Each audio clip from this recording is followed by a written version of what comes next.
Everybody, and welcome. Sorry for keeping you waiting for a couple of minutes. Had a few technical problems, but good to be back. I believe my colleague Steve looked after everyone last month, but good to be back at Payroll Question Time. We've got a packed agenda for you today with timely topics that do matter right now as we head into quite a significant year in relation to payroll compliance and change. So there's quite a lot happening. I'm sure everyone is familiar with what's going on in the payroll world, but not just the things we're going to be covering today isn't where we are limited today. So if you have questions that you want to ask us, please do let us know.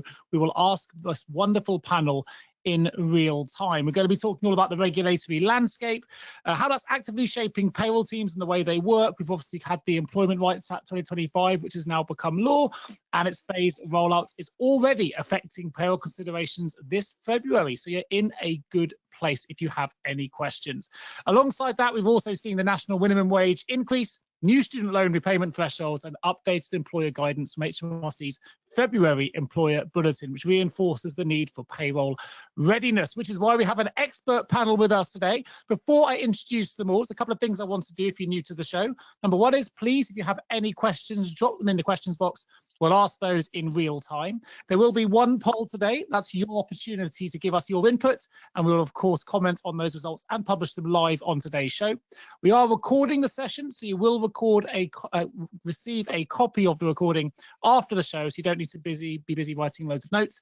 But most importantly, there will be a survey at the end of the show.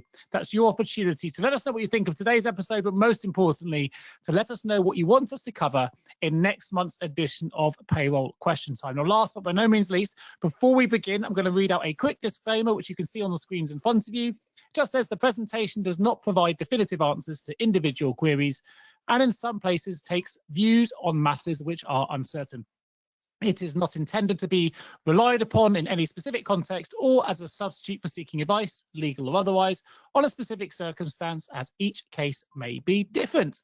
Right, let's jump into the panel we've got with you today. My name is Nick Day. I'm the host of the Payroll podcast. I'm the CEO of JGA Recruitment Group, so a specialist payroll recruitment firm. Been in this industry now for 23, 24 years. I have a book coming out in a couple of months. Maybe we can talk about that on a future episode as well. So it's a sector that I'm very passionate about raising the profile for. Hopefully the book will do that, as well as a shameful plug I've just done there. But that's enough about me. Let me introduce the panel. Let's start with Simon Parsons. Yeah, good afternoon, everyone. It's great to be with you. Simon Parsons, Director of Compliance Strategies at Worx. I also chair the BCS Payroll Group and Irene, and involved on a number of government committees. I'm part of Partner 50. And I got an award this year, which is quite nice. So I've got the display of awards behind my head. So it's great to be with you.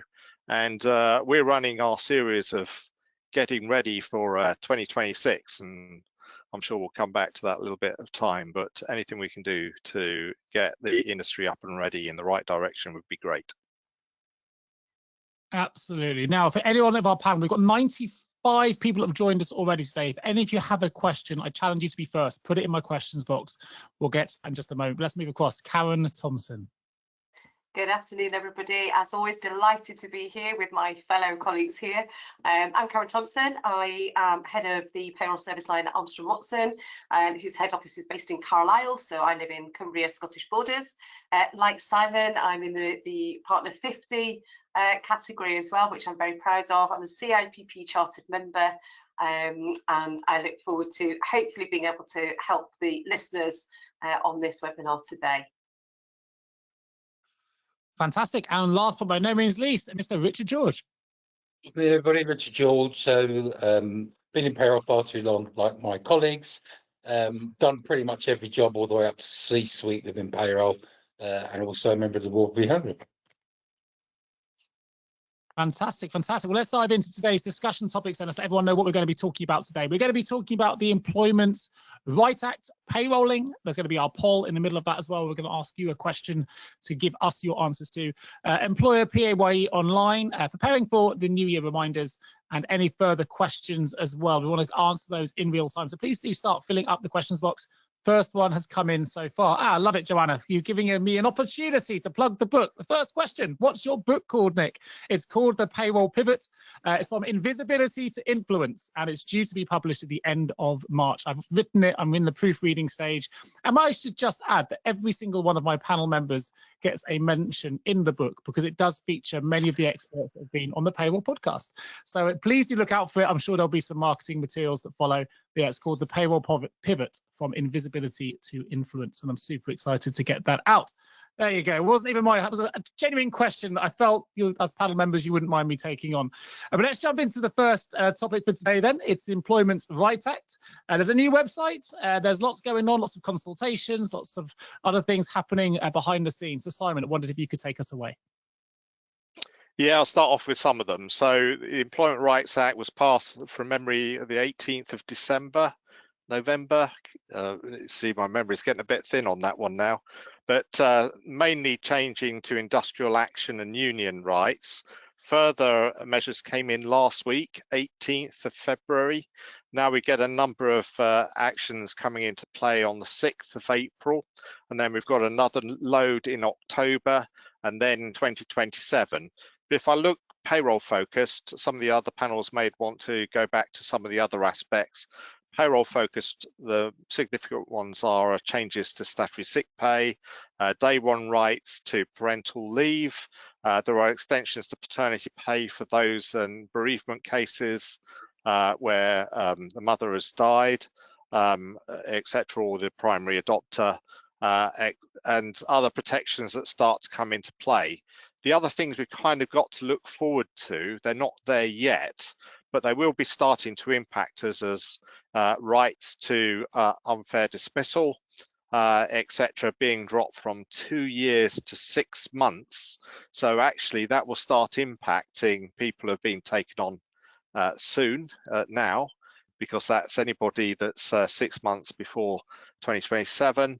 And so those sorts of things are starting to come into play, and well, there we go. I think that's me for the moment on those brief elements of the Employment Rights Act, but the Fair Work Agency is a significant part. It's strange how they publicise these things, because initially you kind of implied it starts from the 6th of April or the 1st of April. Of course, 6th of April is Easter Monday. So officially, I think the Fair Work Agency starts on the 7th of April, Tuesday the 7th. You could say it already exists, but it starts its powers on that day, predominantly covering the rights that are already in existence covered by gangmasters, agency workers, national minimum wage, but expanding into, at some point, holiday pay rights and statutory sick pay. And I believe that the HMRC NMW guys that I'm not sure how the mechanics work yet. Karen may know a bit more or whatever, but I think they'll sort of become part of the Fair Work Agency remit of enforcement. I'm aware that they've been receiving training on holiday pay rights. So that's me for the moment, Nick. I'll let the other panelists fill in some of the gaps, which there are many. Super. Well, I'll come over to Karen. I'm going to come to you with a question right off the bat, Karen, if I may. So will the PAYE settlement agreement still be in use as from 27/28? As far as I'm aware, yes. I've not heard anything different, because that falls under tax. I know there's payroll professionals who do them, but it actually falls under tax rules. So our tax team will certainly be continuing to do them, but I've not heard anything different, Nick. So I would expect so, because it's not in respect. I can see maybe where the link is with payrolling of benefits and what have you, with it being BICs that the employers then pay on behalf of. But no, I've not heard any chatter. I don't know if you have, Simon. No, and they'll continue. So they'll, if you've got a PSA in play, that doesn't have to be P11D'd or payrolled, because the employer's meeting a grossed up liability on the benefits. So the employer's in effect sidelined it, and you've got class 1B, haven't you? I can see why your listener asked the question in relation to 27. Yeah. Payrolling. Yeah. I'm making an assumption, Karen, that this might impact you more than most, being a bureau on the bureau side, but maybe I'm wrong. What's your view, or anything you'd like to add following Simon's initial comments?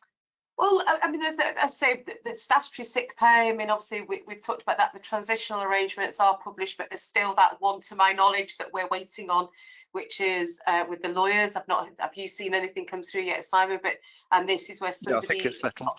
Yeah. Is it that they settled? So we're waiting to see that. So I think we maybe need to publish that one. Well, you put it on your site. I have, yes. It's gone around the BCS payroll specialist group, so the developers have it. The information. Right. It depends which question you're talking about, of course. But they had some aspects because they pushed out a transitional SSP case thing that went round, but it had some gaps. Yeah, they pushed out a subsequent one that fills the gaps. Yeah. I mean, I don't know if you want me to. It's to do with the one where somebody is off sick already. We're not eligible. Are still off sick as at the 6th of April or 7th of April, which way you want to go. Still off sick. What do you base the average weekly earnings on? At what point do you base that on for those 8 weeks? Because the average earnings is still the same calculation. It's just which period. That's what we were waiting on. That's right. Well, I can fill that in a little bit now if you want. Because they confirmed, obviously, with linking, it will still be the original calculation, but as you say, it's a secondary situation. Yeah, the situation they've clarified is for those that are a continuous period of sickness before the magic 22nd of September is the date they quote. So if someone's been off sick constantly from before the 22nd of September and they weren't entitled to SSP because their earnings below the lower earnings limit, they've now had 28 weeks of absence to the 6th of April. Are they suddenly entitled to 28 weeks SSP? And I think what they'd say is in the regulations, they are. However, the transitional arrangement put in by the minister is that they've been in a continuous period of absence all of those 28 weeks. They don't go back to the original linked average weekly earnings. The average weekly earnings is 0. So their entitlement to 28 weeks SSP is nothing. But if they came back at any point in between, it goes back to the original linking. Very strange. There's a few strange things about the transitional arrangements for SSP. I think we may come back to SSP, do we, later in the topics? But so which may go into further. But that was where I was coming. The other thing I was going to. But I can share that. Yeah, brilliant. The other thing I was going to share as well is, you're right, there's the Fair Work Age is the 7th of April, where it's the establishment of. So they seem to have had a chair, but I'm interested if they're doing holiday pay training. Do they plan to roll that out to everybody? As well, or do we just wait through the case laws as we have been, other than the 2024 legislation, obviously? But the other one I was going to say is that it's October 26, where the tightening of the tipping laws, so obviously trunk schemes and otherwise is coming in. And then there was one that I picked up. The reason, forgive me looking this way because I've got it up here because I, that age memory. But it's about recognising, of where we'll have to recognise, inform employees that have the right to join a trade union. And bear with me. Yes, there we go. That's October 26th. The duty to inform workers of their right to join a trade union. And my previous understanding, obviously being payroll more so than HR, was that if you as an employer, if you recognised a union, but this implies that you've got to tell them they've got a right to join a union, even if you don't have a union. I'm so glad it's just to put that on people's radar. I got the letter. I wasn't quite sure what to do with it, Karen. But it sounds like whether there is a union or whether there isn't, I've still got a duty of care to. It's which is interesting. What union do you promote, if any? What I mean, as a professional service company, we've never had, in my experience, we've never had unions. You're a member of a professional body. Well, I got the letter. Exactly. Business owner saying I have a duty to, or a responsibility or requirement, I should probably say, to inform all our employees. And I was thinking, well, there isn't a. I don't know if this was even meant for me, this letter, but it sounds like it probably was. It is, and not only that, of course, they're going to have the right to enter the premises each week, if they so choose, to talk to your employees and sell their union services, which is I mean, I know is it payroll HR, but actually from our point of view, the link, the bit to do with payroll is, we could be increasing our union, if you don't do union deductions now as an employer, different as a bureau, because obviously we're dealing with lots of clients who do or don't have union deductions. But if you're an employer listening on here, just bear that in mind, because it's one of those things of, oh, this is quite a significant change. Mm-hmm. Well, just thinking, Karen, if there are 5 or 6 unions that could be applicable to your workforce, you could have one in every day, couldn't you, that you'd have to provide an office to for them to do their union duties to recruit members, even if there weren't any members in the workforce at all. But I guess there is that element of currently some employers will not recognise any union. No. I don't think it's about union recognition per se, but they will be obliged to allow the unions in to speak with their workforces. And for some industries, I mean, Karen, I think you've been in local government at one point, there could be 2 or 3 unions that could be that you can choose, either GMB or Unison, whatever else, Unison. And potentially you've got to provide facilities for them on your premises to operate. So interesting times. I mean, the fear may not be the reality, but those are the sorts of immediate things. On the radars, in that, as you've just said, Nick, you were thinking, oh, this isn't for me. Sorry, it probably was for you. Yeah. They just sent it out en masse by mistake. I don't know if that's what you're saying, which I think we cut you off slightly, but you've obviously seen these letters go out. I haven't seen the letters. It's October, so they're obviously preparing employers now, which at least that's a positive. They're at least preparing employers. You may not know what you've got to do yet. I haven't seen any guidance on it as yet, but that seems to be a common theme with most legislation that's coming through at the moment. Is it's going to happen, but we'll sort of take our time with guidance to tell you what you actually need to do. But at least they are sending letters out to forewarn you. So it's a case of well, what do you need to do with that? And well, I think we'll all watch this space, and hopefully maybe next time that we're on this, we'll maybe be able to help further with if there is something out there, or if not, as we sit on different stakeholder forums, we might be able to help influence to say when or what have you. So I think that's something I would certainly take away anyway, to see if you're getting those letters now. Let's, and which means other employers will be as well. Maybe we can do something, although it's not payroll specific, to at least try and ask the DB team what their plans are. Richard, anything you'd like to add? Yeah, I think there's a few things. Obviously, there's still consultations going on, which probably isn't helping, and that probably winds back to your union one. There's certainly at least one consultation still running on it. But I think there's a different angle to this as well. In payroll, we're very good at this. But firstly, with a lot of the HR aspects, have you had a discussion internally about what you tell your staff? What's in your contracts? What's in your terms and conditions? Are the staff aware of all the changes that we're about to apply to the payroll? So it is an opportunity to review.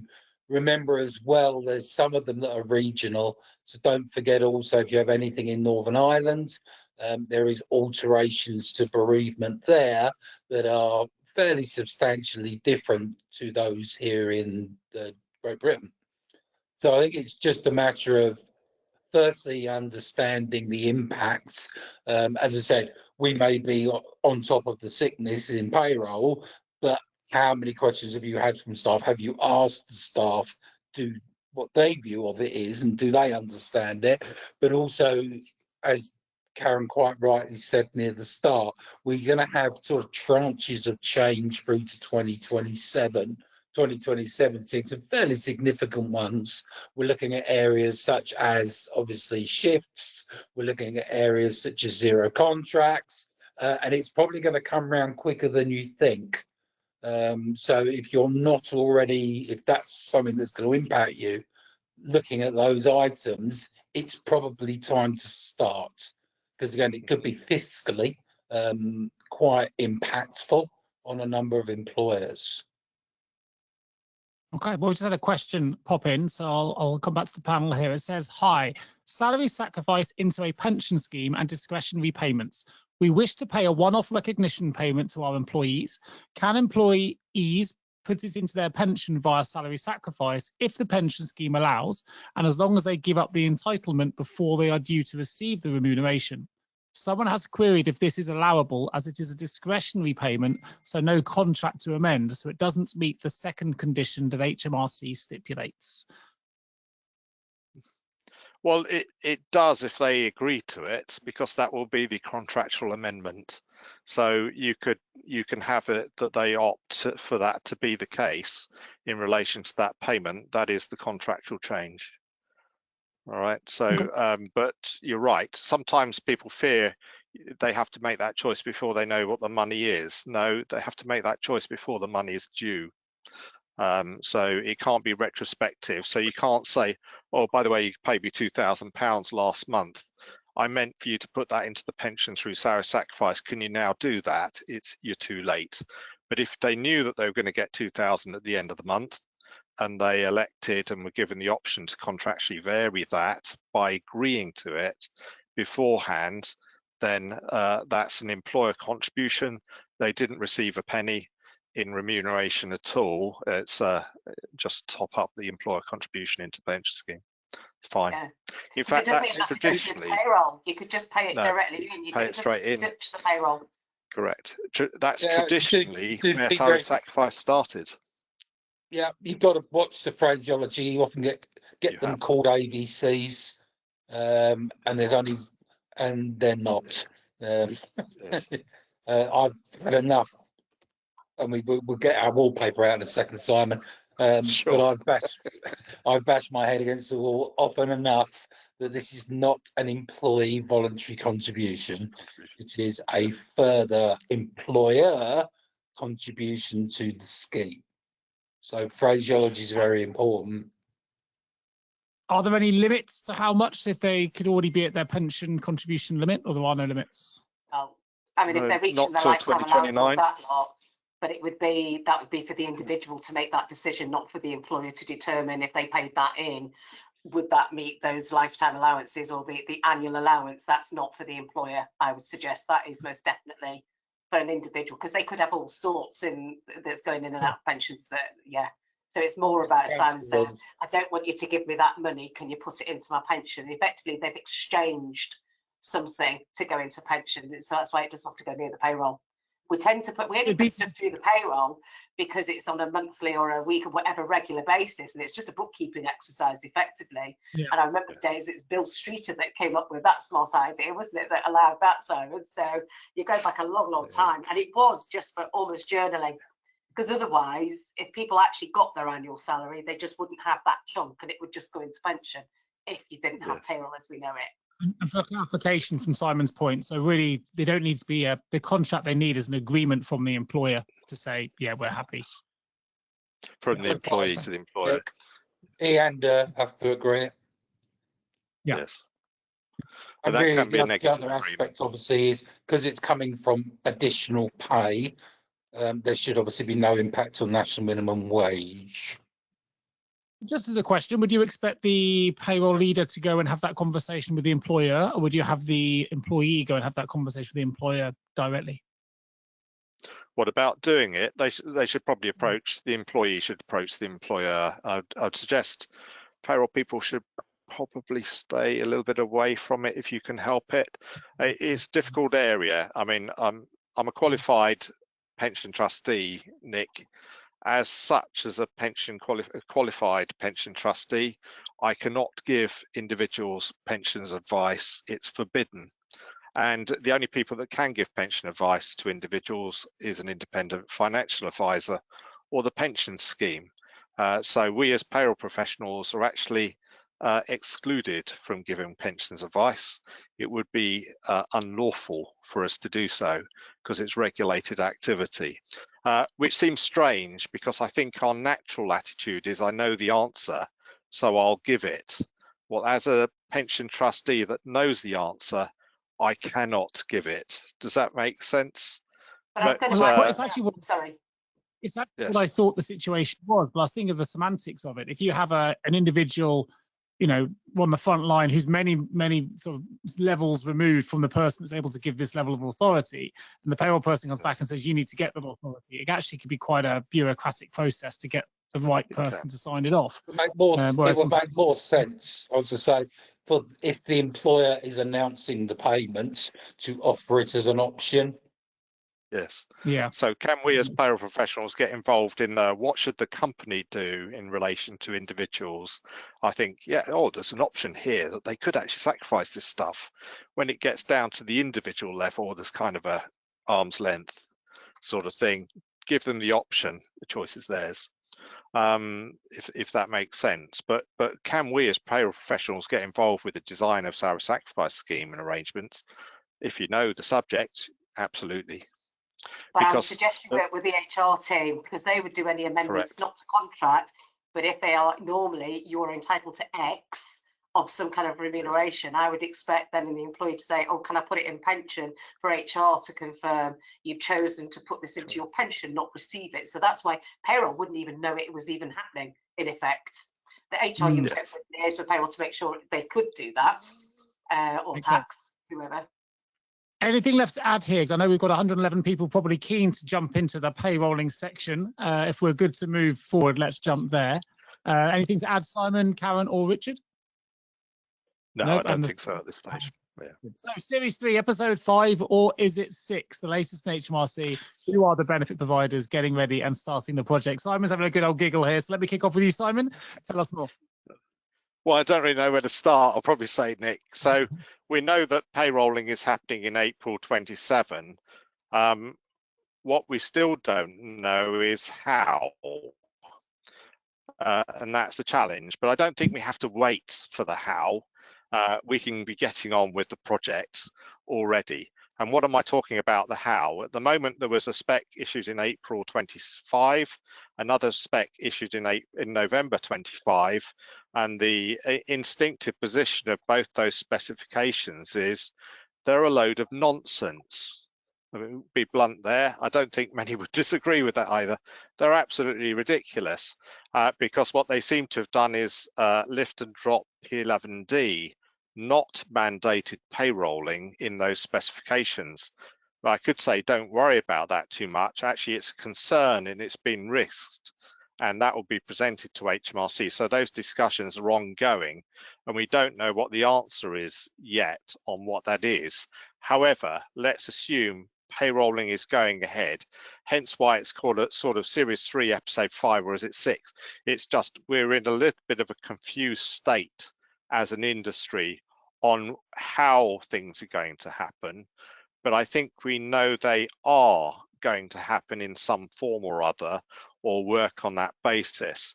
So the latest from HMRC is we've still got no clarification of the real-time Class 1A calculation.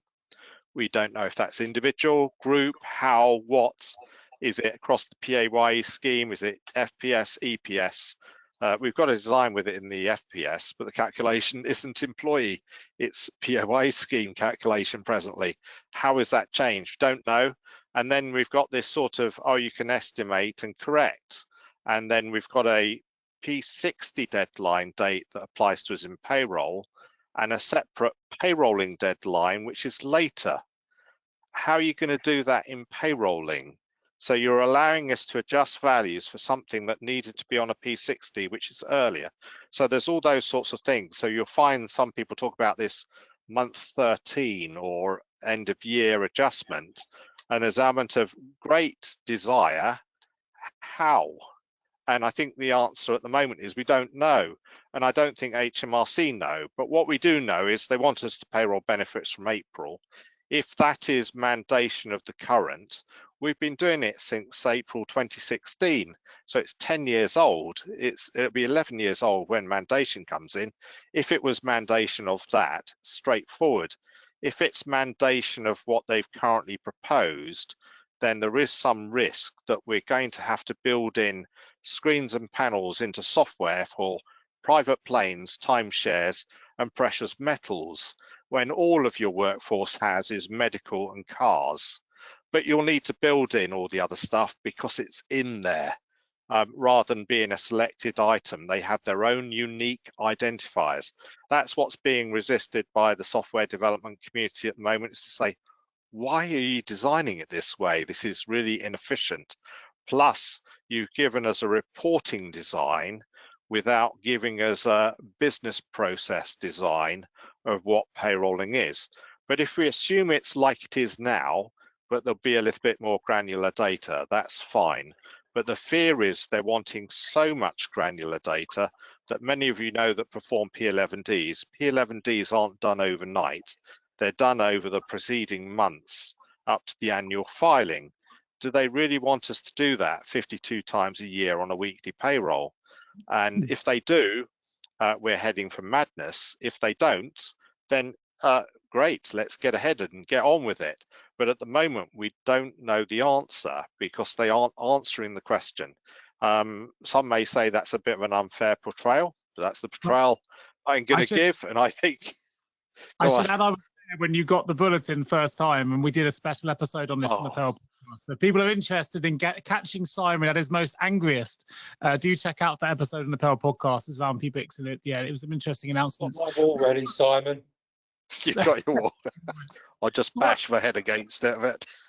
Cal, what's the latest from HMRC on the rollout timeline? Are there any, and there's some phased requirements, obviously, for payrolling. And also, I know there was a recent employer bulletin on this. So I don't know if there was anything specific in there that payroll professionals need to be mindful of. It popped into my belligerence. Did you ask me that, Nick? Sorry. Yes. Yeah, go ahead, Karen. Bulletin's just repeating everything that Simon's just shared, which is what they think that we're going to deliver. I'm with Simon on this. Regardless, I mean, obviously software, we absolutely need to deliver anything like this now from an agent perspective, and even employers, but, you know, from an agent perspective, saying to small businesses, you know, who are our, that's, you know, for AW, that's our core, family, small businesses, and providing them with potentially an input sheet that has 134 data fields on it, just in case, expect them to actually complete it and complete it accurately.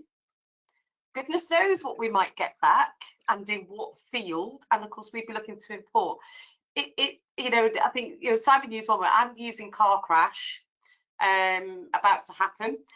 If it goes as it is, there's no need for it.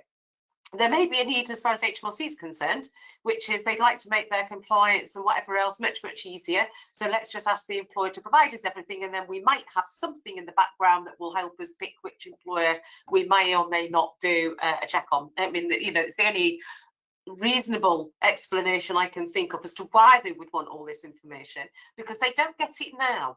And I think that's the important bit to remember, is all along we perhaps knew that they would want more than what we provide with voluntary payrolling, which is basically a field that says it's taxable and it's subject to class 1A NICs.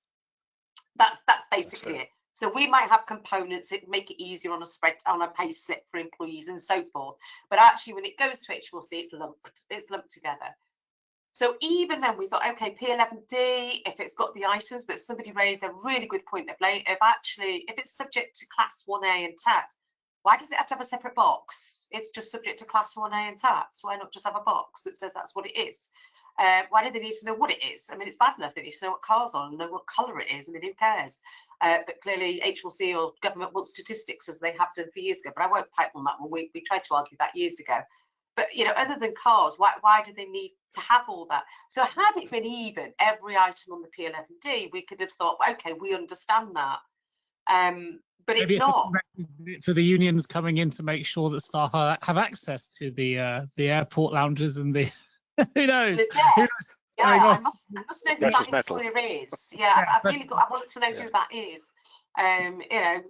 But it's yeah, so I mean, that's the thing. And I say we're not being, you know, flippant or what have you. We really want it to work. And the thing is, as Simon said, it could work really well if they were sensible about this approach, and they're just not being sensible. But there are things here, you know, that employers, you know, can, because there's no mandation as the next point. If you're happy for me to move on to that next point, sorry, is that, you know, there are things, a bit as Rich said before about SSP and all these other things, employment rights. There are things that employers can start to do on the assumption that there will be some kind of payrolling of benefits from April 27. We won't be able to make it work if it's going to be what they want, but let's assume now it's something we can make work. But there's no mandation on benefit providers to give employers information in a timely manner. So the critical bit here for the listeners is, whether it be medical, whether particularly where it's in year renewals and so forth, is that you're going to have to work with your benefit providers. I can say from experience with some of the electrical car vehicle companies, not all, with some, they can be rather tardy with when they provide you the information, particularly of a new starter. So you could end up with an employee who's not getting payrolling, therefore not paying tax on the company car, and 3 months down the line, you suddenly find out that that there is car. Here's the details, and you've got that. So particularly as an agent with an employer. So I think just having conversations with your providers now, healthcare and otherwise, to make sure they won't know if you're monthly paid employees or weekly paid. They won't care. They just you renew, or your HR or your whoever, your commercial director, whoever renews contracts. So they're going to have to know, I need the information by X time in order to process it through the payroll. Now, if you use an agent, obviously you're going to have to meet their deadlines as well as you do now for payroll, but you're going to have to get that information in time. And again, work with your provider to understand, well, what is it they're going to expect? But I am going to caveat that with, at the moment, we have clients asking us what we're going to want from them. I can tell you what we want from them if they're voluntary payrolling. What I can't tell them is what I'm going to need from them if what we have now is coming in or what might be coming in. But what I can say is employers will have to work with their providers to make sure they have a relationship to be able to get information in a timely manner. Not wanting to overload you here, Karen, so I'm worried this might happen when I ask this question, but for the smaller payroll teams, would it make sense for them to outsource some of that complexity to a bureau like yourselves to make that transition smoother, or is that not possible? You couldn't just do payrolling because it's within the payroll. So if you are an in-house payroll and you intend to keep it that way, you would have to do this. There isn't, if they're already outsourcing. So could they do through talk to their provider? But us as an outsourcer couldn't talk to their providers. It's a contractual arrangement between the employer and whoever they're with. And with us, I mean, Simon, you've been, I imagine, say about 2,000 clients, talking to all the different providers, all the different benefits. No, we wouldn't have that resource.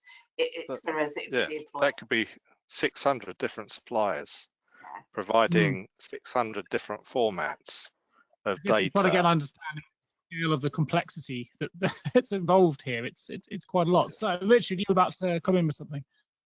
I was going to say there could be a window here for a business to do exactly that, that collation of data, because Karen sort of jumped into the area I was going to sort of talk more about. And I'm going to use an example, if I may. 2 weeks ago, I had a conference call with a very large wealth business, a portfolio, all that kind of stuff. And one of the questions I asked them was about payrolling benefits. What are they doing? On the grounds that they've got 7,000 very highly paid people in the UK who are obviously receiving lots and lots of benefits. And their view was, we're not worried at all because we already payroll everything. And that's probably the worst statement you could possibly make, because it's not what you're doing now.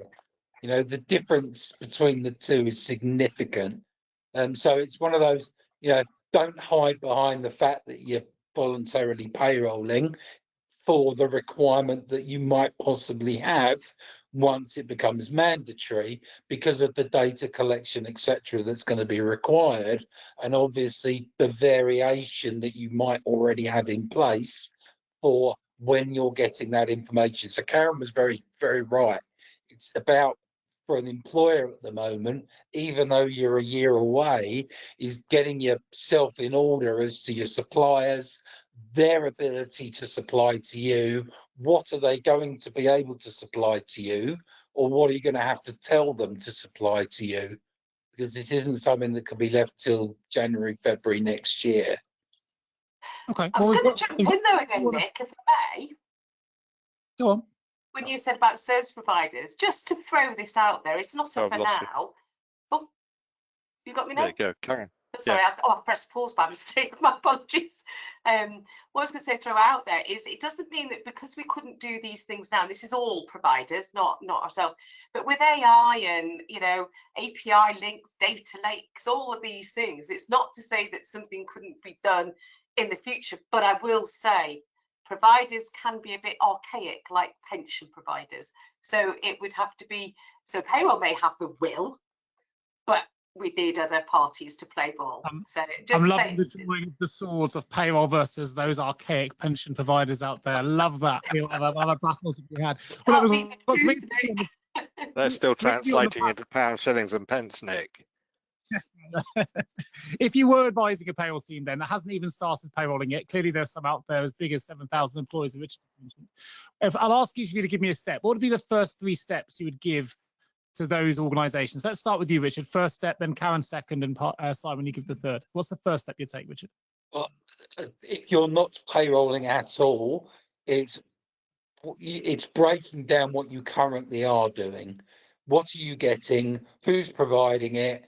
How reactive is that data? So say, for instance, you're an employer who's still totally P11Ding, you don't touch it till May because you don't have to currently, then obviously you've got to consider the implications of having to return it monthly. I'll give you, the example is probably the best one is cars. With a large fleet of cars, getting the data of who's got what, where they are, who's given what back, who's changed to a different car, etc., can be an absolute rabbit hole at the best of times. So it's a case of mapping out and strategizing what you have, what you've got, and how you're going to get the data. I think is probably the most important thing. Step 2, Karen, what would you give? What would be your second step? If you're already voluntary payrolling, just make sure that the providers that you're working with, you will be able to get information on a timely basis because you're, depending on your deadlines. And if you are outsourcing, just again, start having conversations with your agent just to understand what they might need. But again, with that caveat, they may not know exactly, but you could be payrolling of benefits, if you're looking at it now. So really, it's being prepared, just understanding how you are now, what you might be doing, because don't forget, you could have a strategy, you could have a remuneration strategy that's perhaps coming in down the line. So if you're going to think about retention, the way the world is at the moment, you're looking at retention. Are you planning to introduce X? If you are, just remember payrolling of benefits will be mandatory. Is that something? Because don't forget, with voluntary, you can choose which benefits to payroll. And I think just to add on that, with mandatory payrolling of benefits, accommodation and loans is not included. My strong recommendation, and this is not advice, this is my personal recommendation, is stick with P11Ds for those. Stick with P11Ds for accommodation and loans. Just expanding on Karen's, sorry, Nick. When we talk about outsourcing, it could be the case that you outsource your total process at the moment. There are a lot of businesses who make a lot of money currently out of running P11D process for employers. If that is one of you and you haven't spoken to them yet, it might be the time now. Just remember, you're going to have to bring that in. So it's getting what they've got, understanding what they're doing, understanding what they receive from externals, etc. So it's understanding that whole package is really key. Okay, great. And Simon, last point. Maybe you can link this to starting the project, or well, I'll let you go wherever you like. Yeah, Third sure. point. Well, yeah. So I think we've got dealing with what benefits do you have, who supplies the data, where is it? Now I'm going to go to the payroll. So now consider your payroll setup, because you'll want items to appear on pay slips, and you need to define the tax and national insurance status of the benefits. And there'll be a combination, because some benefits attract class 1. For example, grocery shopping vouchers attract class 1 national insurance, not class 1A, even under salary sacrifice arrangements. So what is the status? This benefit might be taxable, not class 1 or class 1A, depends on what it is, or it may be subject to class 1, or it be subject to class 1A. Class 1A comes in for everything from next year that currently is dealt with separately on the P11DB. So it's look at the design, what benefits, what are their tax, NI settings, Class 1A settings, and are they payable, non-payable, what are they? And do you mark the BIC marker in the FPS? The significance of the BIC marker is to not affect universal credit and instigate the 50% statutory limit tax calculation. And then you need to consider what are you going to do during dormant periods. So during maternity pay, that's easy. You keep on reporting the benefit because you're paying them SMP. Then you're going to go through a period of 13 weeks where you don't pay them anything. However, they've still got the benefit because they're entitled to that under maternity rights.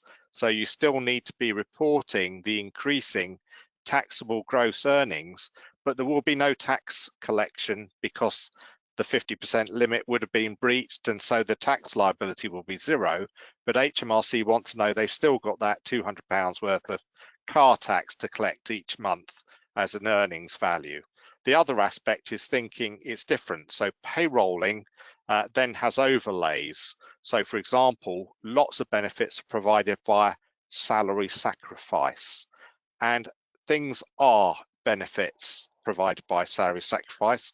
So I've had so many people, and this is probably a bit of the origin of the brick wallpaper that Richard keeps on talking to me, the amount of people that say to me, yes, that EV car scheme that we're implementing, it's not a company car. Let's be quite clear, it is a company car and is subject to company car tax. No alternates, it is. And so you've got the sacrifice to think about, the benefit to think about, and the car reporting to think about. And the car reporting value is different to the benefit value you're taxing because it's a prediction of the year. That's even in the current world. Now, the fear is that will expand to other benefits the way they're going, and we hope it doesn't. But there's an element of get ready for it. So think, what is your payroll setup from a payslip display point of view, tax flags, NI flags, and start that in process because that will greatly help you.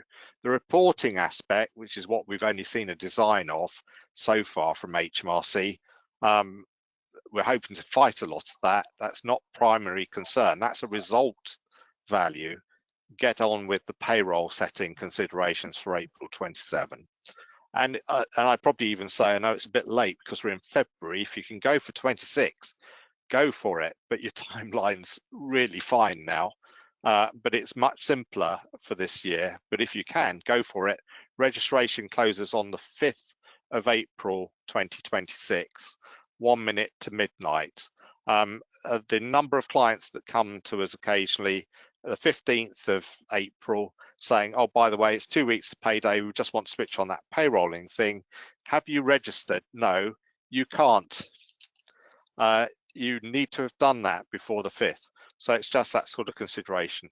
But it's start the project. Don't wait for the HMRC designs. You can identify what benefits there are now, what your payroll configuration for application of tax and national insurance is now. You can consider it. If it changes, revise it, but you've got it. For most people, Nick, that's probably going to be medical benefit, cars. Yeah. Not precious metals, private planes, timeshares, whatever else giddy aunts that they've got, you know, the sale of wool or whatever, which is in the 139 other items that they seem to have currently specified, not in an iterative table, but separate with separate requirements. That bit we're hoping to draw back and get back to the current type of simplicity. The other risk for 27, we don't have it in 26, is if you get any of the data wrong, there is no risk to an employee on their universal credit claim.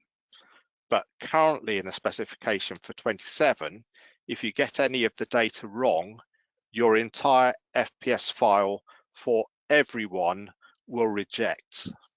And that's the biggest risk that we're trying to get away from, is just because I made a mistake against the CEO who has a private plane, you've not accepted all our 0 hours workforce of 20,000, because they will all reject. Well, that's a pretty good overview. I was scrolling through my phone then, because you mentioned cars and EVs, and I realised that in the payroll chatter there seems to be more questions now around EVs, the allowances, the cars. I know it's a wholly different subject. Maybe we need to revisit that at the next PQT. But I know that allowances and cars seems to be a very much a hot topic within the payroll community at the moment.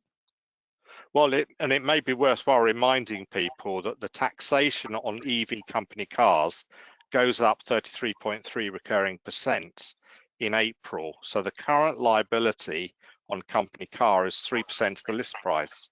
That rises to 4% from April and 5% in April 27. Quite often I see people have implemented EV car schemes thinking there is no tax liability. There might have been the case 10 years ago. There is a tax liability, currently 3%, rising to 4%. And don't forget as well, in the future, if they're looking to do with EV cars, the mileage in order to work out what the road tax might be. Yes. Who's going to do that? The providers of those, or depending obviously on who pays as part of, is it part of the company car package? Who knows? But it's just, again, we don't know what that's going to look like yet, but it's just again, that will be something else to consider with EV cars. They're not as straightforward as people think. Well, I think I saw one of the questions in the group. Yeah. I know we're segueing into a slightly different area here, but I don't know if you saw it, Simon. You may have commented where someone said that they one of the employees has asked for an additional subsidence from the employer because the rate they were getting from HMRC didn't cover the increased insurances, because the premiums have all gone up, of course, across the board, and they're very, very expensive on EV vehicles. And whether or not they could take that additional substance as salary sacrifice. I don't know if you saw that question. There's lots going in. Employees are not necessarily that happy with the mileage rates they're getting at the moment, which is another debate entirely, of course. Right, let's get the audience involved. I might come back to you with your view on that in a moment, Simon. 114 of you here. This is the only poll we're doing today, but what is your payrolling readiness? Hopefully our panel have given you some context to this question to have a think about where you are in relation to those stages. There's 4 options for you here if you're listening rather than watching. The first is we already payroll. We're going in April 26, starting soon, or we haven't looked at it yet, or maybe it doesn't apply to you. While we're waiting for that to go through, our next section today is going to be on the employee PAYE or employer PAYE online, which I think is going to be a pretty strong discussion, because I think almost every payroll team has a view on employer PAYE online right now. So I've seen quite a bit in the chat around portal issues, whether or not it's working, whether tax codes are being actioned and more. So I think if you've got questions related to this part of the show, please do put them in the questions box and we'll get to those as soon as we possibly can. Simon, I wanted to come back to you on, I remember we did a PQT on this, many months ago, many episodes ago, where you talked about the mileage rates for employers and the current rate. And actually, if I remember it correctly, I think I remember you saying it was actually quite competitive when we calculated it back. I don't know if you remember that conversation. I know employers or employees get, always want more, but actually I'm sure there was some math you applied to it to say, actually, careful what you wish for, because the current rate is quite good. Do you remember that conversation? Not necessarily, Nick. So I might, yes and no, I'm going to say to that. So I'm sure, because you've got an EV car, I've got a hybrid, although I own it myself. So I fall under the 45p, 25p rate rule, because it's my car, as it were. And so these are all considerations. Plus, because it's of an age, fortunately, this year is the first year I've had to pay company car tax on it, which was 30 quid. But probably tells you the age of my EV vehicle. But with COVID, it's still only got 26,000 miles on the clock. So because there were 2 years, in fact, I bought it in the middle of COVID. There were 2 years of, the annual mileage was probably about 2,500. But there you go. But but yes, there's also an element of the offset, and I'm probably going all over the world now because you know how my brain works, of the NIC offset of reimbursed fuel rates, etc., up to the limits that can apply. But yeah, if you've got a more specific question on that one that you can recall, Nick, I'll do my best. Well, I'll tell you what I'll do. Yeah. Let's bring this up on a future PQT, and I'll dig into my archives and come back to it. Let's go to the results. So 41% we already payroll, 4% we are going live in April 26, 30% starting soon. So I hope those 3 steps of advice from our panel helps you there, and haven't looked at it or not applicable, 25%. Let's come back to you, Karen. What are your thoughts on those results? Well, obviously the last one, if they haven't looked at it because it's not applicable, that's good. If they haven't looked at it and it is applicable, I would strongly recommend that you do look at all the things that we discussed earlier on the panel, rather than, as Simon said, the what, because that's the bit we don't know yet as to what we're going to have to actually report. But good to see there's 41% already payrolling, but again, just be mindful that if things change, it will change. You will have to report more data than you are now. So, you know, just bear in mind, but you shouldn't find it difficult. The employees shouldn't have any major issues with tax codes or anything like that if you're already payrolling. For those going live in April 26, again, as 4% of those, just be mindful, you know, that sometimes it just really is a bit of advice. You might get some queries from your employees who perhaps have missed your communication that says, don't worry, you won't be double taxed.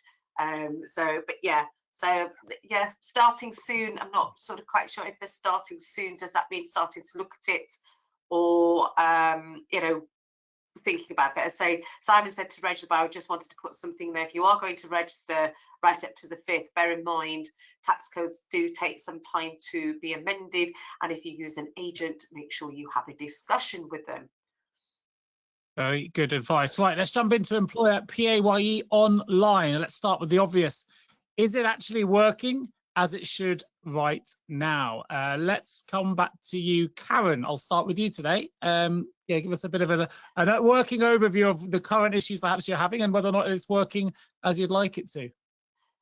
One, it's not working as I would like it to, or I think as many expect it to. What I'm going to put out there is I'm not sure why. There have been a few anomalies of late, and I don't believe, I say I'm alone, Armstrong Watson is alone with this. We are seeing FPS is going through based on the P32 figure, less the EPS and so forth. There are correct correlation, IDs, everything there. But when it gets to the portal, it could be missing by 20 quid. Random, 80 quid, 50 quid. You know, so the client is paying what we're telling them to pay, or we're paying it if we're doing the backs, but actually it then shows as a credit, or of course it can be the reverse. But what we're seeing is credits, is HMRC thinking they don't owe as much as we're telling them that they do in fact owe, when they do in fact owe this. So a bit of a warning out there is, you've got credits and you don't think this should be credits. You know, no such thing as a free lunchship, probably is not really a credit. So that's one of them. The personal tax account, which of course, don't forget, sort of driven through many different systems that HMRC have, from what if you are employed through your pay as you earn or self-assessment and others, and then also what you might report as an individual for whatever reason. The personal tax account doesn't seem to be quite right either, with duplicates that you wonder why they're there, because there's not been any supplementary runs or anything like that. People have informed and said, oh, I've paid, for example, I know people who have paid, you know, they've had interest, or they're due to pay tax on interest that they've had on savings. And they thought, you know, I'm just going to pay it, because don't forget, not everybody wants things deducted through the pay as you earn for the tax code. You know, people make pensioners and so forth, like winter fuel coming and what have you. You know, they rely on perhaps a budgeted net pay, let's call it. And so if you change the tax code, that changes what your go home pay is. And so for some people, they don't want to do that. They just want to pay what's due, be done with it, you know, probably out the savings that they've actually had to pay tax on, and pay it. But we're not seeing tax codes reflected. We're not necessarily seeing things in the personal tax account resembling that these are going. So at the moment, and forgive me because I sound bitty, but it's because it's bitty that there's things not aligning. but they did. Well, okay, it's not been perfect, but at the moment we're just seeing too many bits not quite right. So it'd be interesting to I mean, see based on if what I've others seen are experiencing that. on the social chat, I was saying that these probably aren't necessarily isolated incidents. So I guess, how confident should employers be that their PAYE account balances are accurate? And if they don't If the reconcile, software's telling them, I do. mean, you know, unless something Well, mega's gone wrong with their software, you know, I would be trusting my software as being calculated. And if that's what it tells me I'm due to pay, and you don't make any changes, that's what you're due to pay. And I would just watch this space and see it all sort itself out. Well, is there anything we should check then before we go straight to the HMRC? Simon, you were laughing. Let me come to you. Well, yeah, I mean, I totally agree with everything Karen says. HMRC, in their defence, will say it only affects 2% of employers. Well, 2% of 1.6 million is quite a large number. So that, and 1.1 million of those are tiny. So that's all the big employers then that are affected by this. So I think there's an element of, we'll see instances with most. But the most queries I get really about personal tax account. But as Karen says, personal tax account is not an accurate record at all. It's just a submission point record. So it's a bit like looking at your credit card statement. If you've spent some on your credit card overseas, you'll probably see two pending amounts that appear, and eventually one of them cleans up and you get your final bill.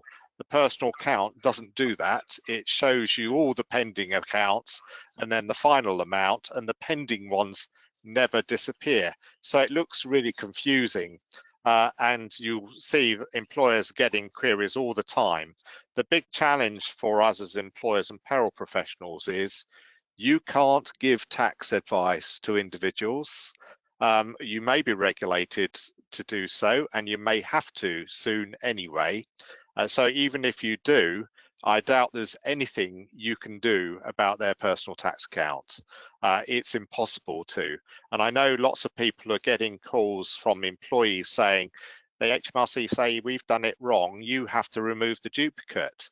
It is impossible. HMRC give you, the employer, payroll, no means to remove duplicates. You can't, even if HMRC tell your employee that you can. But the thing I've seen on a number of them, Nick, is some have been caught out by COVID loan type areas. So I've actually looked and deep dived into some accounts. And of course, there was that period where people were allowed not to pay the tax and national insurance over in 2022 or whatever it was. Maybe it was before then, because it seems so near and yet so far away, COVID, doesn't it? That they weren't allowed, that they were allowed to not pay over to keep the businesses afloat. However, HMRC didn't do that for free. So they're now finding magic interest charges appearing against their account, which of course payroll will not be aware of, because it's got nothing to do with the payroll, but it's got everything to do with your PAYE account. But I think, as Karen's probably experienced with some of her customers, and we certainly experienced with ours, a payment goes in and we think, that's all right, we've paid it on the 22nd of the month, that matches the amount of the bill. You then go in and you think, oh, but it's saying we've got an overpayment or there's unallocated amounts. When you go into the actual payment, and the amount isn't the amount that we paid over. When you go into the actual payment, you find it's being split across 6 different tax months, and they're flying all over the place, even to the extent that if I look tomorrow, it looks different. So you think if it was consistent and it was flying 1,000 here, 1,000 there, 1,000 the other place, when I look tomorrow, those thousands in 3 different places will still be there. No, they're now 500 in 6 different places. And you look the day after, and now it's 250 in 12 different places. It's almost like you look daily and it just moves. It's like herding kittens, really, and in where they're going. Gremlins are at play. Yes, but my general view to people and encouragement is don't worry too much about it, to be honest. But there is an element of, but do something about it. It's quite simple. Raise the online dispute charge resolution case and leave HMRC to then provide. And equally, don't believe anything you're told by them. I shouldn't say that, should I? don't believe anything you're told. They will send you the data, verify the data. You will see all the duplicates. And even if you don't, if you see a record with a value and another record for the same individual with a 0, you know the merge scan has removed duplicates, even though HMRC won't tell you that's what they've done.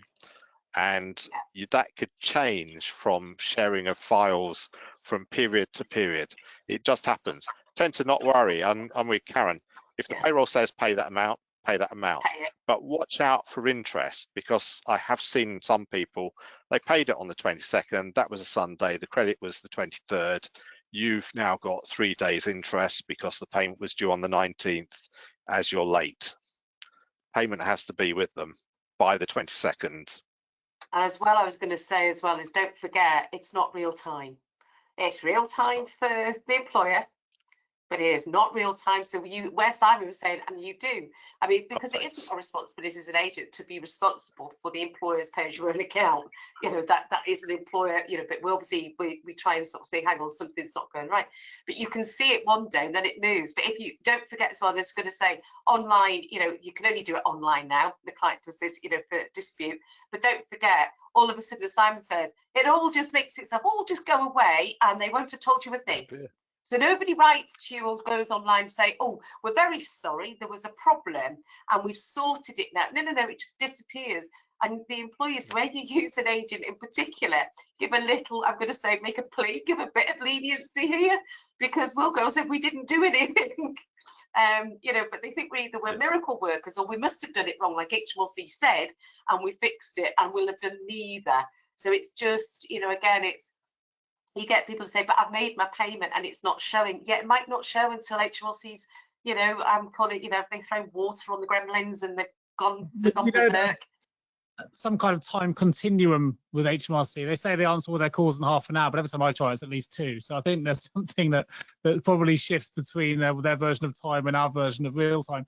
Richard, I've seen tax codes on the slide. What are kind of risks that exist? I shouldn't use the word risk because I think Simon said try not to worry too much. But you know, are they being actioned? If they're not being updated promptly, you know, if you're a payroll professional that's a little bit concerned that we're seeing, you know, some tax code anomalies here, how should we react to that? Should we be concerned? Well, I think it depends what the tax code anomaly is in the first place, I guess. In principle, you know, we should now, as a payroll industry, not have anything to do with them, which I guess is the key thing. So the world has changed dramatically in relation to this whole aspect. So in principle, the guidance will always be that you must apply the codings you're receiving. And if the coding isn't correct, probably one of the difficult situations is you've got to tell the employee that it's down to them to make the change. You know, you can explain how the code is being set up or what's in it, and how it's being calculated, because that's not giving advice. But going back to Simon's point, you can't give advice, but the principal position is we're pretty hands tied in relation to it. So I think it's a very difficult area now for the payroll department. I've got a good question to ask Simon in a minute, particularly because he's on the software form. So I'm going to park that question just to get your neuron sparring, Simon, as to what that question might be. But let me stick with you for Richard for the moment. Then. But do you think that the PAYE online portal is fit for purpose at the moment for 2026? Is it, or are we just too dependent on portal functionality that isn't always reliable? I don't really know the answer to that, if there is one. The trouble is, it's like everything, isn't it? You've got 7 figures of people. It's a bit like anything in the world of technology. It's a bit like having Sky Television. There are 1 million people who have Sky Television, and there are 3/4 of them who never have a problem. But there'll always be 1/4 of the people who do. So it's never going to be perfect. The issue is what it's doing, e.g. the importance and obviously pain that it can cause. So it's never going to be perfect. I think it's more about how do you alleviate as many of the problems on it as possible. That's fair. It does feel like, though, from the chat I'm seeing, there's more issues now than there have been in the past. Maybe that's just because of, that's what I'm seeing in the social chats. But Simon, the question I wanted for you is, if you were able to redesign it and you were sitting inside the HMRC with all of your software consultancy expertise, what are the kind of shifts or redesigns that you would consider to make it more fit for purpose? We haven't got enough time to go through all of them, Nick, today, but I was involved in the design of the original RTI.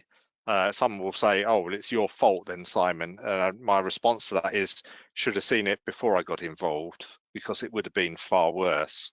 But there are aspects of it. We do need to modernise it. I mean, let's remember, this came in from a design from 2011. So it's now coming up for 15 years old, and it hasn't really changed in that time. It's still on those technologies. And in fairness, if I can say fairness in relation to HMRC, because you think they should have done something about it, they're reliant on technology systems that may even date to 40 years old, that are linked together, or even older to a certain extent. So there is an element of stale archaeology, I'll call it archaeology, in the architecture that's around, which constrains them. However, I think most of the constraint, I've got to be careful, don't want to be overly rude, otherwise throw me off the panels, is the constraints are sometimes in the mindset of people not willing to make. Now, they may say that's because of financial choice, but there is an element of, I think we've had an increasing attitude over the past few years. Don't know what Karen thinks, because I think we went through in the 2010s of maybe quite good consultation effort from a former do as you're told back to a modern, younger graduate attitude of we're the government, do as you're told. Maybe I'm being a little bit unfair there, but there's an element of no, because what you're asking for is a disaster. So yeah, I think software development community has a great offer to government, and they've been made aware of that for the past 2 years. But in relation to payrolling, they haven't taken up the offer. Indeed, been listened to. I think we'll leave this section here. I know, Karen, you probably do have a view, but I'm going to come to you, conscious of time, to start the next slide for us, which is preparing for a new year. Reminders: student loans, starter checklist, employment allowance, SSP. Again, lots of chat around SSP at the minute. National insurance relief for veterans extended to 28, and the national minimum wage. I know that I've seen lots of chatter in the social media channels around the removal of the lower earnings limit and waiting days from April 26. But there's probably a lot more we need to consider here. So, Karen, I wonder if you can just take us through. Well, the SSP, I think we sort of talked about at the very beginning of this, were the key changes. But I wanted to do some reminders around employment allowance. Is don't forget where you've got, if you're a connected company, just make sure, and this applies to the apprenticeship levy as well, is make sure have you to review which page work scheme do you want to claim the employment allowance on. It could be that your workforce is reduced, or if you use an outsourcer, make sure you tell them which schemes, and the same with the apprenticeship levy if you're looking to split when you're looking for new year. So it's just a reminder, if you are a new company or you are a company and you've acquired another company, again, do the connected company rules apply to you? In which case you will have these decisions to make that you will need to do. Most will apply it to the one that has the most national insurance, but not always. And the apprenticeship levy will maybe depend on how that company operates as to where you want to split the levy. Don't forget, you can't split the employment allowance, one or the other, but you can split the apprenticeship levy. The student loans, it's just there's the plan 5, but I want to pick national minimum wage, obviously as a whole subject in itself, but it was just really just of late to, I don't know, is it reassurance, is it but there's been some chatter, shall we say, with Treasury, where perhaps ministers are, while they never put a deadline in or a timetable in place, to my knowledge, that said where they're going to make everybody on the same rate at the age of 18, there is some chatter where ministers are perhaps mindful or minded to not bring that in when they might have thought they might bring that in, not that anybody knows when they were thinking of bringing that in. So I think given how national minimum wage has impacted particularly smaller businesses, from the economy side of it, they don't seem to be wanting to rush through where everybody at age 18 will be on the same rate. So it was just to sort of maybe a bit of reassurance for businesses as well as payroll, but businesses out there that that's not imminent, I would suggest. It's quite a big step change, isn't it, Karen, when you think about it? I mean, it was 6 months ago they were looking at which method they were going to use to do it. You know, we were looking at possibly bringing it in stages or one-hit shots. But I think you're being probably quite woolly about it, Karen. The view was that they weren't going to do it almost last well, week. it was still in the time, well, no time, no date, but it was very much in that is their plan, is to align it. It's just the Treasury in the last week Certainly not spokesperson soon. has said that the minister is, or the chancellor is mindful not to have a date at the moment. I could be sceptical. May elections are coming up. It could be a completely political thing and absolutely nothing to do with protecting businesses. It's just really to be mindful that we have got national wage, a lot of things go around it. But if you were concerned, or your businesses were concerned, when is this age 18 and everybody be on the same rate? I do not believe it is now going to be anything imminent in the next 1 to 2 years. But obviously, it's a Treasury spokesperson. Normally, that's when they sow seeds to either reassure the business networks or not.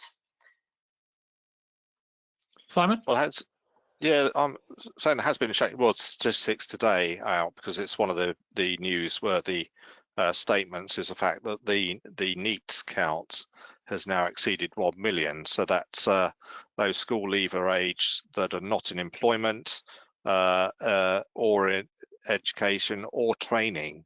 So they're actually on the street doing nothing in effect. So they're be benefit claimants or living on other sorts of support from family. And I guess there's this big fear, and I think as Karen's saying, the attitude seems to have suddenly turned that they're realizing that people aren't taking on. But I think that's happened for a while. I think that even predates these recent policies. But when I joined the work community in, which is going back to 1980, so you could say that's 45 years ago, there was an active from birth to death application within the business. So we were constantly training new programmers into development communities, etc., progressing them into project management. So I come from an IC type background.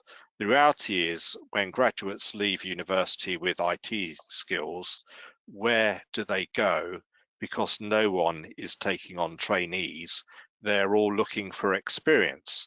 So if you're looking for experience, where are young people gaining that experience? And the ones that I see that are successful seem to have got it by accident rather than business planning from birth to death employment, because birth to death employment was destroyed a long time ago.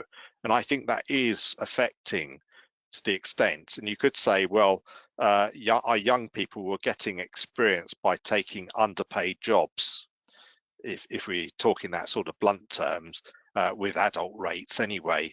And because they've been increasingly protected with close to adult rates, they're not being given any opportunity because they cost too much for an inexperienced person with nothing there that makes mistakes all the time.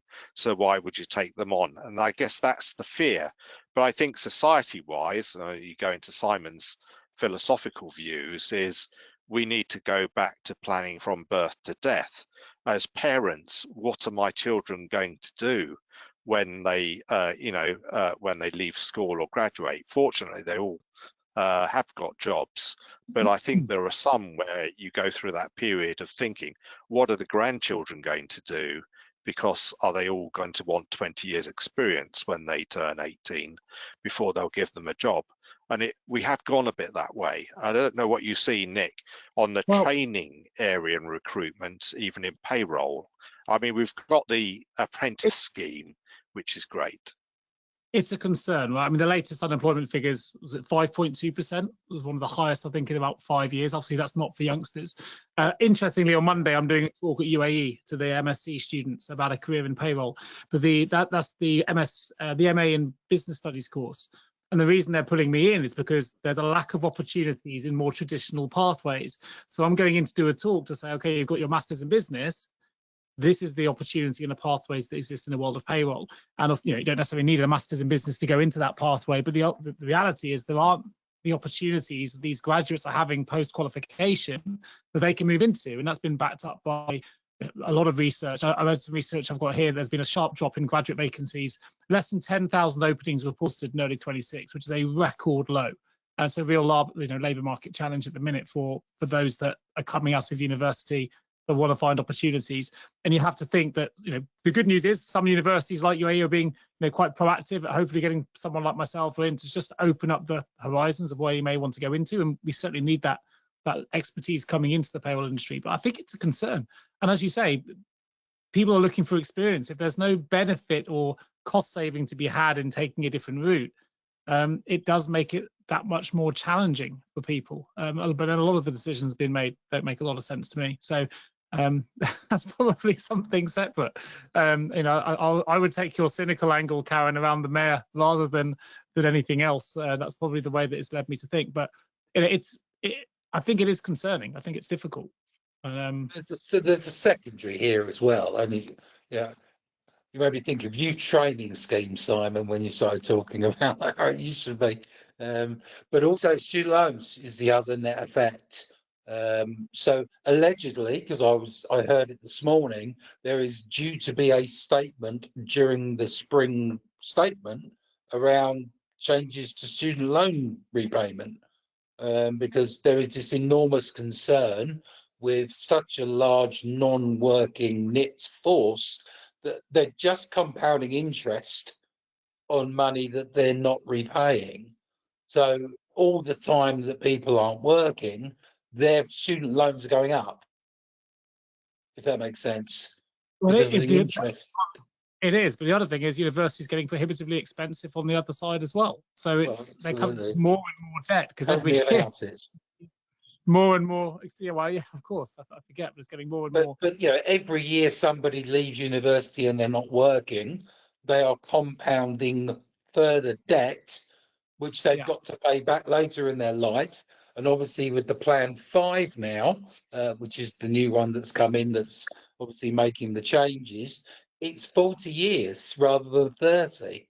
So yeah, it's a very concerning area. Some positive on the slide though. Well, it's just a positive world we live in. Then I relief for veterans. It's extended to 2028. That's a positive. Yes. We've still got many veterans who have got huge amount of skills that are looking for a career change and want that support.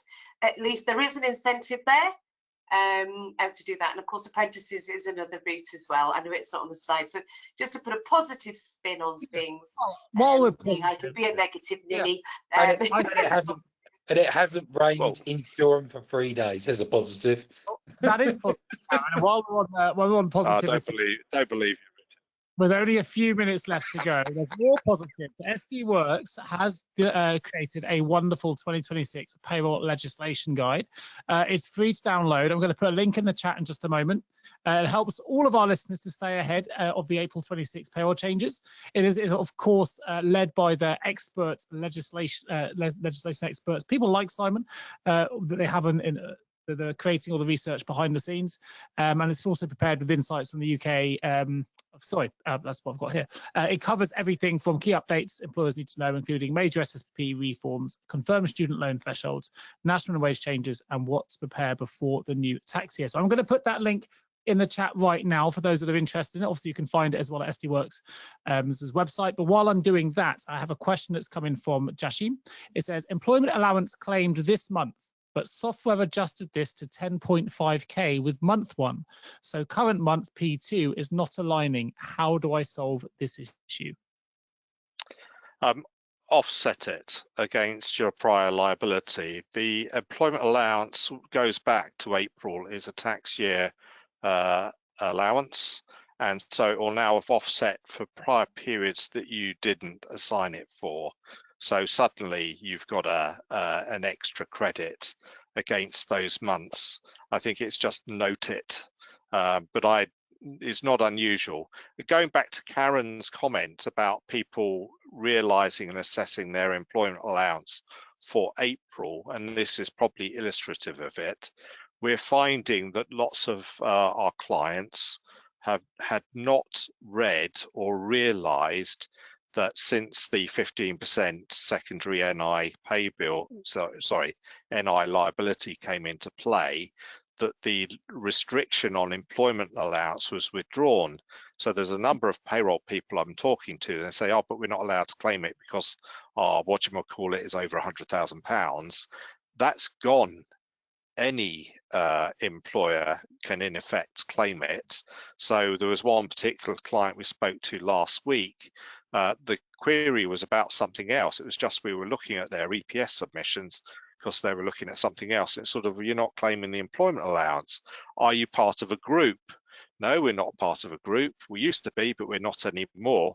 Why haven't you claimed the employment allowance? It's sort of, well, because we pay too much. And it's sort of, no, that went.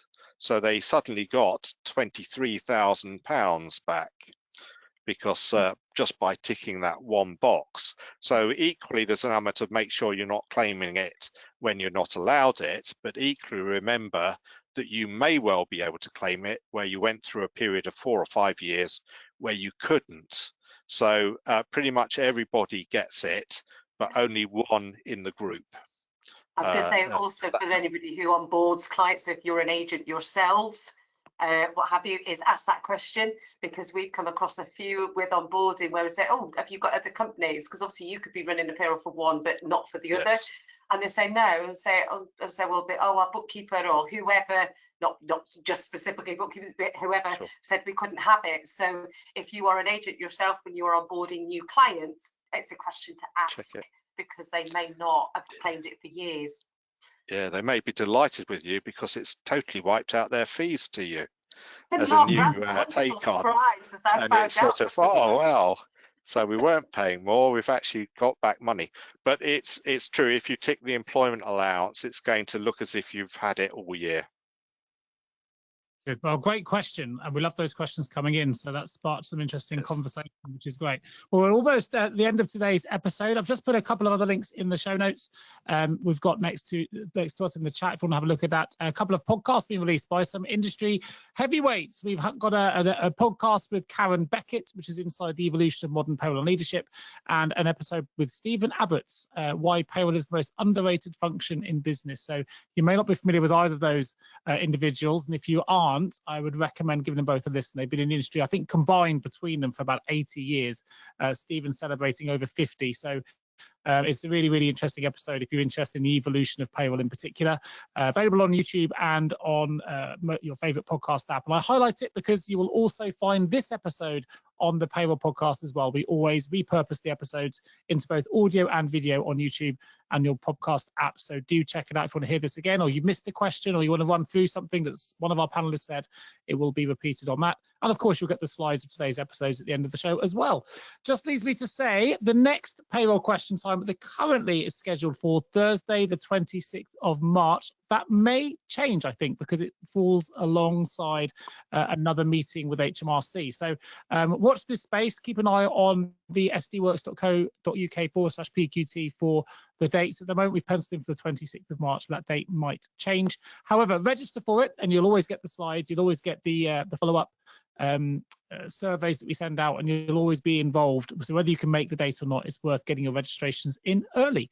Just leaves me to say a huge thank you today to Simon Parsons, to Karen Thompson, and to Richard George. I've been Nick Day. It's been great to be back on Payroll Question Time. We've got through a lot of material today. Remember to fill in those surveys. Let us know what you want us to talk about on the next episode. Sounds like we might bring cars back for the next one, because that's always an interesting topic. But I'm sure there'll be much happening in between now and then as well. So without further ado, thank you to everyone from the SD Works team and from Payroll Question Time. We'll see you all again soon. Thank you. Cheerio.